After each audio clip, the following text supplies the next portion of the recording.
یو سل او یو پنځوسم نمبر مکتوب امام ربانی رحمه الله میر مؤمن بلخی رحمه الله ته لیکلی دی. په دې مکتوب شریف کې امام ربانی رحمه الله د نقشبندی مبارکی د خواجاګانو د یو لفظ تشریح کړی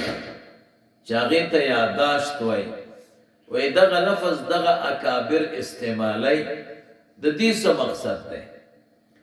یو سل او دو پنځوسم نمبر مکتوب د امام ربانی رحمه الله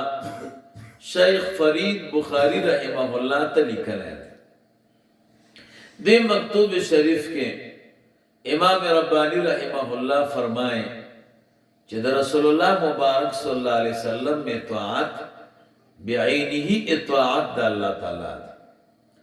د نبی علیہ الصلوۃ والسلام چې اطاعت کې اخو د الله تعالی خلاف حکم تا ته نه دی کړو نه هغه کړی نو دا بعینه د الله تعالی اطاعت دا د غیت ترجمه ده چې څوک د پیغمبر اطاعت کی هغه د الله تعالی اطاعت وکړي.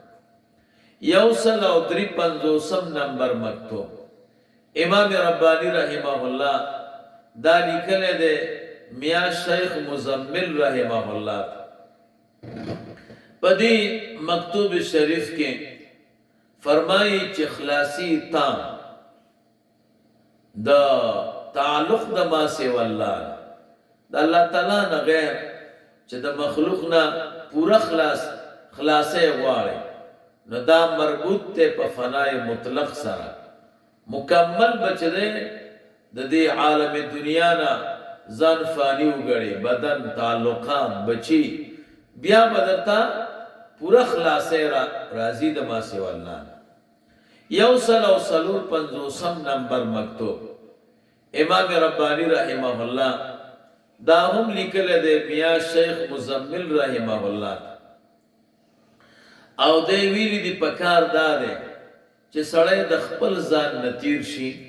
او بیا د خپل ځان سره روان شي. دا د اهل الله او د اهل تصوف یوه معقوله ده. ځان نه به تیریږي دې دپاره چې د خپل ځان سره پیوست شي. نو دی په دې مقولې او په دې محاورې باندې بیا بحث کوي. یو سل پنځه پنځوسم نمبر مکتوب دام امام ربانی رحمه الله شیخ مزمل رحمه الله ته لیکلی. په دې مکتوب شریف کې ترغیب ورکړی د رجوع خپل اصل ته او رجوع خپل اصل ته دا به کله راځي چې کله انسان رجوع خپل رب ته وکړي نو دا دته به الله تعالی رجوع خپل اصل ته نصیب کړي. دې موضوع باندې بحث کړی. یو سل شپږ پنځوسم نمبر مکتوب دا هم میاں شیخ مزمل رحمه الله ته لیکلی. په دې مکتوب شریف کې امام ربانی رحمه الله ترغیب کړی په صحبت د اهل الله چې تاسو اولیاء او بزرګانو صحبت کې ډېر کښېنئ دې کې ډېر کمالات پراته دي.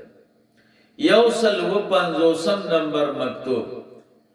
د حکیم عبدالوهاب رحمه الله ته لیکلی دی. په دې مکتوب شریف کې فرمایلی دي کله چې درویشانو دربار ته ځې د اولیاءو د بزرګانو دربار ته ځې که ته عالم نو خپل باطن به د علم نه خالی ګڼې که ته مالدار نو خپل بدن به د مال نه خالی ګڼې که ته د جاه او د مرتبې خاوند نو جاه او مرتبه به د ځان نه خالی ګڼې بې مرتبې او بې ماله او بې علم او بې دبدبې دا و د نیکانو دربار ته ځې نو ځان چې کله خالی وګڼې نو بیا به د دربار نه د اولیاء او بزرګانو د دربار نه شیونه وړې او که نه علم هم ځان ته عالم هم وای ځان ته مالدار وای ځان ته د مرتبې خاوند وای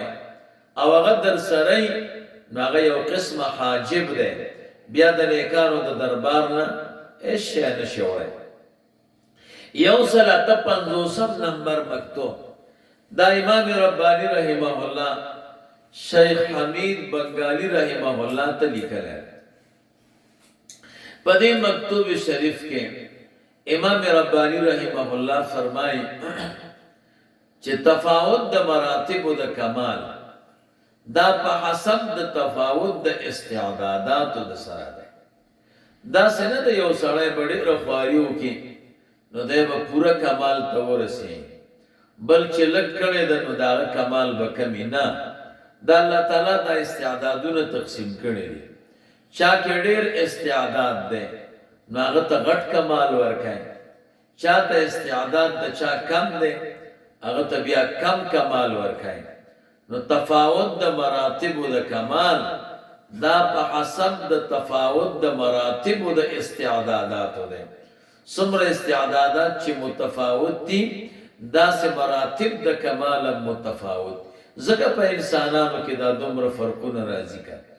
مالدارائی کے فرق بزرگائی کے فرق دا غا استعداد تا گوری اللہ تعالی او مغس شے ورکائی او مغس کمال ورکائی یوصل نہ پنزوسم نمبر مکتوب دا یهم شرف الدین حسین بدخشی رحمہ اللہ تا لکھا ہے دیکھی یو غمرازی ورسر کرے دا کدی سوک وفات تے اگا غمرازی ورسر پدی مکتوب کی کرے یوصل او شپیتم نمبر مکتوب دا یار محمد جدید بدخشی تعلقانی رحمہ اللہ تا لکھا ہے چاچے دا مکتوب شریف اولا نئی حصہ لکھا لے دا نو دے امدت دا مکتوب شریف لکھا ہے پدی مکتوب شریف کے امام ربانی رحمہ اللہ بیان دا دے کئی چھ مشایخ دا طریقت دا دری ڈلی دی دا غید احوالو او دا غید کمال بیان کرے او دا ہر ڈلی بیا دا نقصان بیان ام کرے نو دغا بیانی دی یار محمد جدید بدخشی تعلقانی رحمہ اللہ تا دالی کرے اللہم صلی علی سیدنا و مولانا محمد وعلى آل سيدنا ومولانا محمد وبارك وسلم وصل عليه